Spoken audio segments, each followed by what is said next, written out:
Transformation of সেন্টেন্সের যে সিরিজটা চলছিল, আজকে সেকেন্ড ক্লাস। আমরা প্রথম ক্লাসে বলেছি যে নাউন ক্লজ দিয়ে কি করে কোনো একটা সিম্পল সেন্টেন্সকে কমপ্লেক্স সেন্টেন্সে করা যায়। তোমরা রেসপন্স করতে পারো, কোনো ব্যাপার না। আজকে আমরা করব অ্যাডজেক্টিভ ক্লজ দিয়ে কোনো একটা সেন্টেন্সকে কি করে কমপ্লেক্স সেন্টেন্সে করা যায়। তো প্রথমত আমাকে তো জানতে হবে যে অ্যাডজেক্টিভ ক্লজটা কি, তাই তো নাকি? তা অ্যাডজেক্টিভ ক্লজ আমি এখানে এতটাই সহজ জিনিস, আমি একটা ছোট্ট জায়গা রেখেছি এইটুকুনি বোঝার জন্য যে অ্যাডজেক্টিভ ক্লজ বুঝতে একটা পুরো পেজ দরকার হয় না। প্রথমত তোমার মাথায় ঢুকিয়ে নাও, দিমাগে নিয়ে নাও যে ট্রান্সফরমেশন অফ সেন্টেন্স অত্যন্ত কঠিন কিছুই না, কঠিন নেই এর মধ্যে, পুরোটাই জিনিস সহজ, কোনো রুলস নেই, জাস্ট কটা জিনিস তোমাকে জানতে হবে এবং প্রচুর পরিমাণে প্র্যাকটিস করতে হবে। আমি একটুখানি বুঝে নিই অ্যাডজেক্টিভ ক্লজ কি, হোয়াট ইজ অ্যাডজেক্টিভ ক্লজ।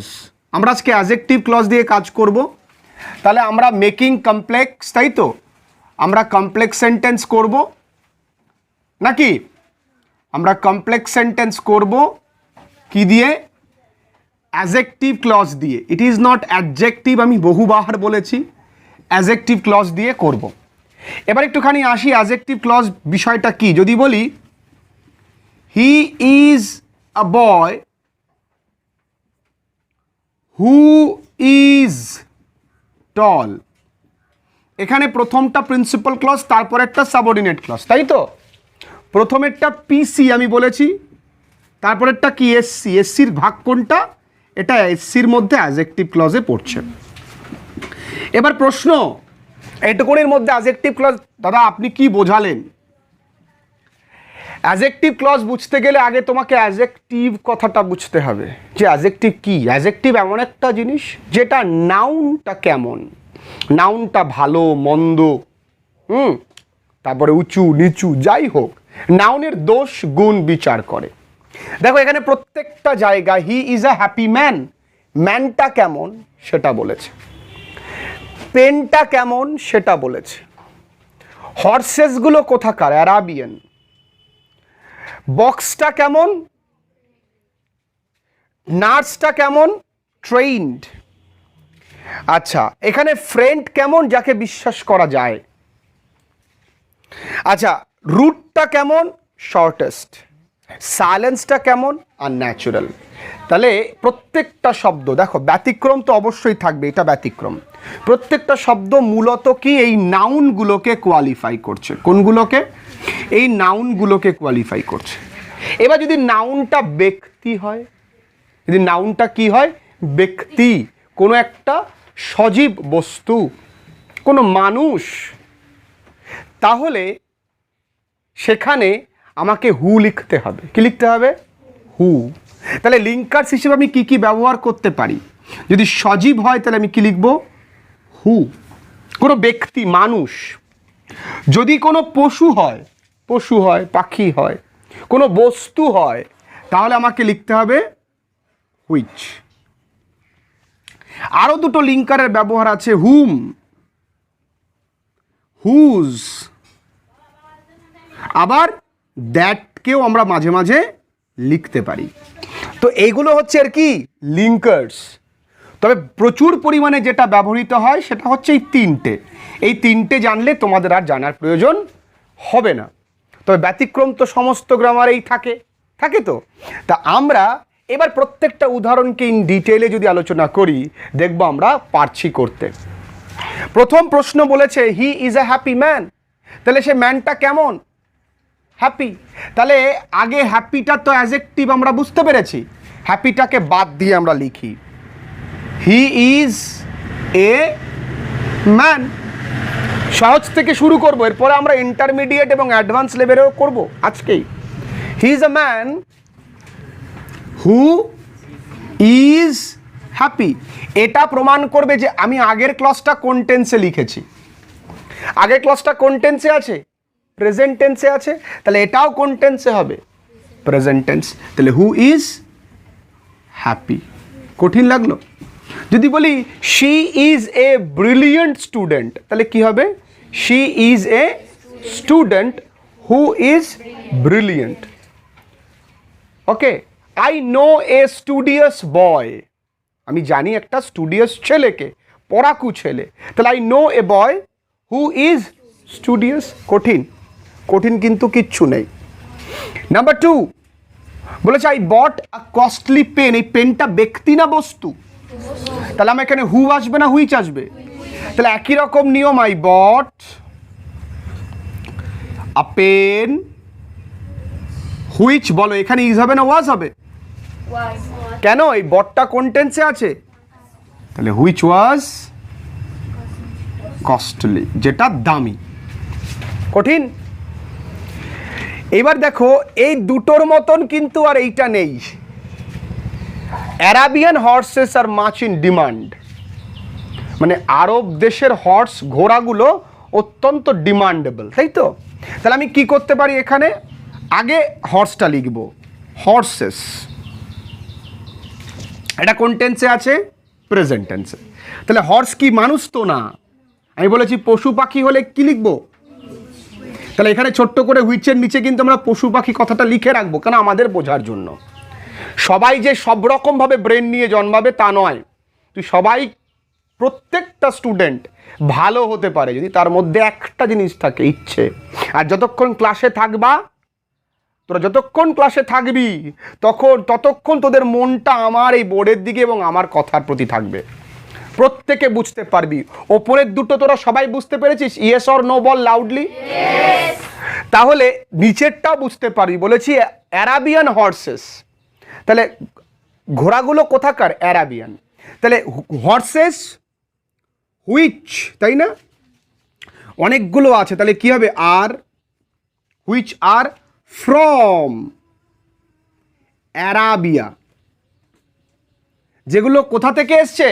আরব দেশ থেকে। হুইচ আর ফ্রম, তাহলে horse's which are from Arabia. তোরা তো এরকমও বলতে পারিস, হর্সেস হুইচ আর অ্যারাবিয়ান, কোনো ব্যাপার না। তাহলে হুইচ আর ফ্রম অ্যারাবিয়া। এবার যা আছে তাই, much in demand, much in demand. বুঝতে পেরেছিস? যদি বলি যে American products are very costly. আচ্ছা, আমি ওপরেরটা মুছলাম যাতে করে আমরা একটা একটা করে প্র্যাকটিস করতে পারি, নাকি? বলেছি American products are very costly. তাহলে করো দেখি তোমরা।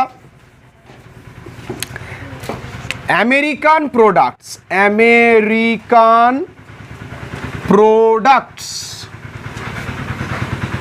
Are very costly. দেখো এগুলো কিন্তু পুরোটাই মন থেকে বানিয়ে দিচ্ছি। ভেরি কস্টলি, যাতে করে তোমরা এটা বুঝতে পারো। বলো তো তাহলে কি হবে? শুধু প্রোডাক্টস, তাহলে products which are from America. দেখো এই উচ্চারণটা দেখো, আমেরিকা না, আমেরিকা আর ভেরি কস্টলি। তাহলে products which are from America very costly. এখানে কমা দেবে, যদি কমা না দাও তুমি আর দেবে। এই জায়গাটা কিন্তু পয়েন্ট বুঝবে।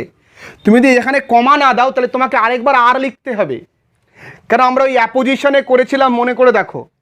যদি এখানে তুমি কমা না দাও তোমাকে কি দিতে হবে? আর, মানে বিভার্ব লিখতে হবে। এবার কমা দিলে তোমাকে কিছু লিখতে হবে না। চলো এবার দেখো কি বলেছে, I saw him opening the red box. এর পরপর যেটা আছে, এই দুটো যেগুলো আছে সেগুলো পার্টিসিপল দিয়ে দেখো জয়েনিং করা না? এ দেখো ওপেনিং, ট্রেন্ড, এগুলো সব পার্টিসিপল, তাই না জিৎ? এইবার দেখ একটুখানি, I saw him opening the red box. তাহলে I saw him opening the কি বক্স, হুইচ স না, পাস্ট টেন্স। তাহলে I saw him opening the box which was red.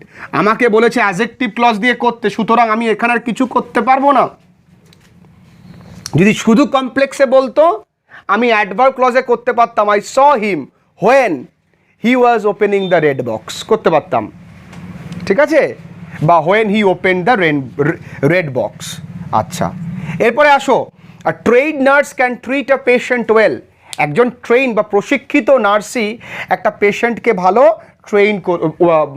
সুস্থ করতে পারে বা চিকিৎসা করতে পারে। তাহলে আমি এই ট্রেনটাকে আলাদা রাখবো, এ নার্স হু ইজ ট্রেন। ধোকা খাবে না এইটাকে দেখে যে ট্রেন্ড আছে বলেই হয়তো ইজ না ওয়াজ হবে। এই জায়গাটাই পয়েন্ট টু বি নোটেড, এই আদালতের মতন point to be noted milord. এখানে মিলর্ড মানে মাই লর্ড। হ্যাঁ, তাহলে a nurse who is trained, এখানে ট্রেনটা কিন্তু কোনো টেন্স নয়, এটা একটা অ্যাডজেক্টিভ। তাহলে নার্স হু ইজ ট্রেইনড, এবার তুমি এইটা দেখে বুঝবে, যদি কুড থাকতো তাহলে তুমি ওয়াজ লিখতে। তাহলে can treat a patient well. এই তোরা বুঝতে পারছিস? Okay, she has no friend to believe in, এটা একটু ব্যতিক্রম, আমরা পরে করব। We took the shortest route, আমরা কোন রুটটা নিয়েছি? সব থেকে শর্ট রুটটা নিয়েছি। তাহলে উই একদম সোজা কিনা, টুক দ্য রুট।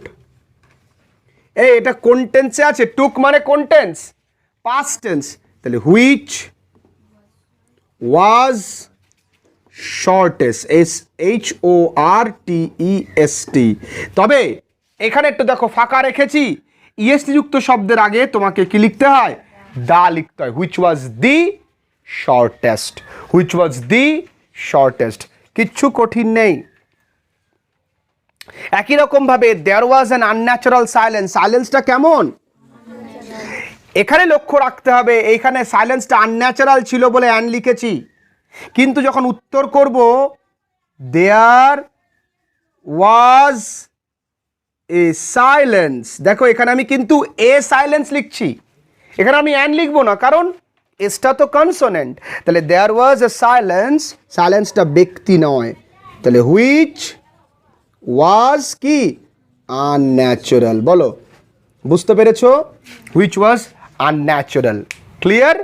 তাহলে এগুলো ছিল সবকটা অত্যন্ত সোজা, একটু ব্যতিক্রম প্রত্যেকটার মধ্যে না দিলে ব্রেন ডেভেলপমেন্ট তো হবে না। কি বলেছে? She has no friend to believe in, তার কোনো বন্ধু নেই যাকে সে বিশ্বাস করতে পারে।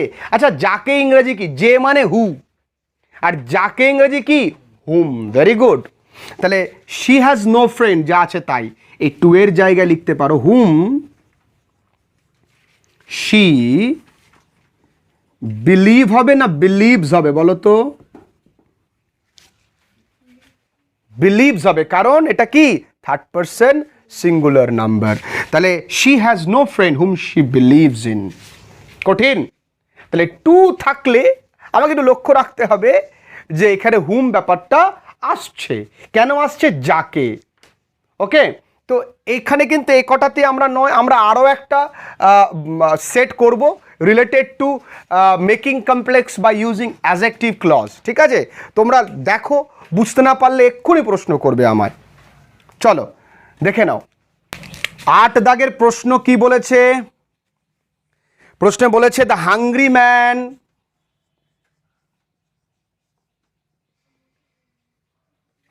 Died last night. এবার আমরা উত্তরে যাব। আমরা এখানে আরও 8টা নিলাম, আগেও নিয়েছিলাম 8টা, তাহলে টোটাল আমরা 16 করলে আশা করছি তোমাদের এই নিয়ে আর প্রবলেম থাকবে না। বলেছে অনলি হার্ডওয়ার্কিং বয়েজ, বলো তো এখানে কোনটা অ্যাডজেক্টিভ? হার্ডওয়ার্কিং। তাহলে এখানে বয়েজ মানে কি? অনেকগুলো বয়েজ তো, তাহলে অনেক হলে মনে রাখবে অনলি দোজ, অনেক হলে দিজ হয় না, কি হয়? দোজ। তাহলে অনলি দোজ হু কি are hard working, only those who are hard working, এখানে সরি অনলি দোজ বয়েজ, এই কথাটা লিখতে হবে, only those boys who are hard working will কি? সাকসিড। এখানে দোষ কথাটা এই কারণেই বলছি যে শুধুমাত্র সেই ছেলেরাই যারা কঠোর পরিশ্রমী, বা only those who are hard working না লিখে তুমি এটাও এমনও লিখতে পারো, only those who works hard. লিখতে পারি আমরা only those who work hard, তাহলে আমরা এটা এভাবে লিখতে পারি হু ওয়ার্ক হার্ড লিখতে পারি। যেহেতু দোজ আছে বলে আমরা এখানে ওয়ার্ক লিখলাম, যদি এখানে দিস থাকতো তাহলে আমরা লিখতাম কি ওয়ার্কস। মানে এক বচনে বলে আমরা ওয়ার্ক লিখেছি, সরি এক বচন হলে আমরা ওয়ার্কস লিখতাম, আর বহু বচন বলে আমরা লিখবো কি ওয়ার্ক। খুব সোজা কিন্তু ব্যতিক্রম, এটা মনে রাখবে। People living in the glass house, এখানে দেখো লিভিং আছে বলে যে কন্টিনিউয়াস হবে তা নয়, তাহলে পিপল যারা হু বসবাস করে লিভ, তাহলে মানুষজন যারা বসবাস করে কোথায় ইন গ্লাস হাউস কাচের বাড়িতে, শুড নট কোয়ারেল ঝগড়া করা উচিত না, তাহলে লোকে দেখবে তো তাই না, গাছ মানে গ্লাস দেওয়া বাড়িতে মারামারি করছে তাহলে লোকজন তো দেখবেই। এর একটা ইডিওমেটিক মানে আছে, তাহলে people living in the glass houses should not quarrel, এখানে লিভিং আছে মানে যেটা কন্টিনিউয়াস সেন্স তা নয়, people who live in glass houses. তাই যদি বলি people living in abroad should not show off, যারা বিদেশে থাকে তাদের যেন লোক না দেখায়, মানে ভাব না দেখায়, তাহলে people who live in abroad. ঠিক আছে, বোঝা গেল। He remembers the advice of my father, সে মনে করে আমার বাবার দেওয়া উপদেশগুলো, তাহলে হি রিমেম্বার্স যা আছে তাই লিখবো হি রিমেম্বার্স। দ্য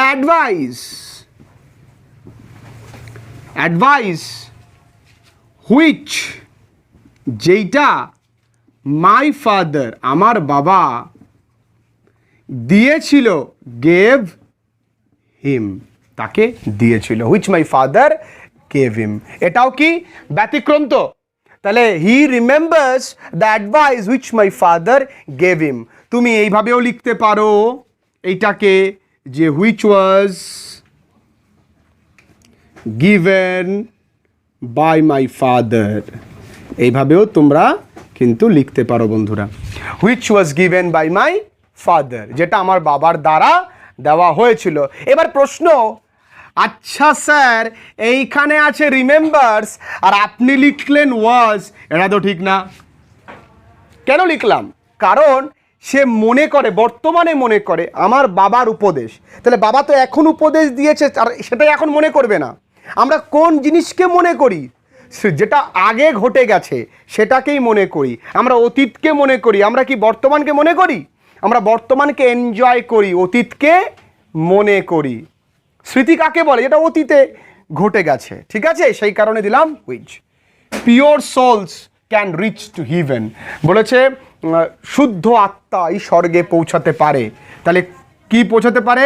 একই রকম সোলস হুইচ আর কেমন pure can reach to heaven, সবাই কিন্তু লিখে নেবে। আবার একটা ব্যতিক্রম চলে এসছে, কি? This is not the correct way, sorry this is not the correct way to reply. তাহলে আমরা লিখব this is not the way, আচ্ছা প্রশ্নে কারেক্ট না থাকলেও চলবে। This is not the way, এটাই পথ না, in which you can reply, যেভাবে তুমি উত্তর দিতে পারো। এটা ব্যতিক্রম, প্রচুর পরীক্ষায় থাকে। A honest man is respected হবে, প্রশ্নে রেসপেক্টেড হবে। A honest man is respected by all, তাহলে এ ম্যান হু ইজ কি honest is respected by all, কিচ্ছু কঠিন নেই। আবার একটা ব্যতিক্রম এসছে, I lost the umbrella last week. জানো এই বাক্যে অ্যাজেক্টিভ কোনটা? দি। কি মজা, এই বাক্যে অ্যাজেক্টিভ হচ্ছে দি। কেন? আই লস্ট দি আমব্রেলা, মানে আমি হারিয়েছি এই ছাতাটা গত সপ্তাহে, আমি হারিয়েছি এই ছাতাটা গত সপ্তাহে। তাহলে কি হচ্ছে? আই লস্ট, উত্তরটা কি হবে? This is the umbrella which I lost last week. This is the umbrella which I lost last week. এই সেই ইয়েটা, ছাতাটা যেটা আমি হারিয়েছি। তাহলে যদি বলি I lost the pen yesterday, তাহলে this is the pen which I lost. তাহলে দাদা তুমি এখানে লিখছো লস্ট আর এখানে লিখছো দিস, আরে তুই কাউকে বলছিস না। এই দেখ ভাই, এই সেই পেনটা যেটা আমি হারিয়েছিলাম। এখন তুই পেয়ে গেছিস, পেয়ে যাওয়ার পরেই বলছি এই দেখ ভাই পেনটা যেটা আমি হারিয়েছিলাম। ভালো করে বোঝো, এই দেখ পেনটা আমি হারিয়েছি। তাহলে এখন বলছিস the hungry man died at last. তাহলে ম্যানটা কেমন ছিল? তাহলে দ্য ম্যান, এটা পাস্ট টেন্স আসবে। হু, কেন মরে গেছে তো, হু ওয়াজ, যে হাংরি ছিল। তুই যদি লিখিস হু ইজ হাংরি, সে এখনো ক্ষুধার্ত, তা কি করে হয়? সে তো হাংরি ছিল। The man who was hungry died last night. এই তো, এই কটা ব্যতিক্রম এবং সহজ প্রত্যেকটা নিয়ম আমি বোর্ডে বুঝিয়ে দেবার ট্রাই করেছি। এই 16 গ্রামার যদি তোমরা করো related to making complex sentence বা ইউজিং অ্যাডজেক্টিভ ক্লজ, তাহলে তোমাদের অ্যাডজেক্টিভ ক্লজ দিয়ে আর কোনো প্রবলেম থাকবে না। এর পরবর্তী কাজ কি? প্র্যাকটিস করা। প্র্যাকটিস করলে অনেক ভিন্ন ধরনের নিয়ম তোমাদের সম্মুখীন হতে হবে। সেই নিয়মগুলো কিন্তু ফেলে রাখলে চলবে না, প্র্যাকটিস করতে হবে। আর practice can make you perfect. যত বেশি প্র্যাকটিস করবে নানান রকম নিয়ম তোমাদের সামনে আসবে। তোমাদেরও প্র্যাকটিস থাকবে। কোশ্চেন ব্যাংকের পেজটা বের করো, আমাকে একটা কোশ্চেন ব্যাংক দাও। হ্যাঁ, তোমরা প্র্যাকটিস করবে কোশ্চেন ব্যাংকের পেজ নাম্বার 82, 7 দাগ থেকে 13 দাগ, এবং প্রত্যেকটাই তোমরা পারবে। 7 দাগ থেকে 13 দাগ আগামী দিন বাড়ির কাজ থাকবে, তোমরাও প্র্যাকটিস করবে। যদি ভিডিওটা ভালো লাগে অবশ্যই তোমরা নিচে কমেন্ট করো, আর যদি নতুন হও তাহলে অবশ্যই সাবস্ক্রাইব করো। ভালো থেকো, দেখা হচ্ছে পরবর্তী ভিডিওতে।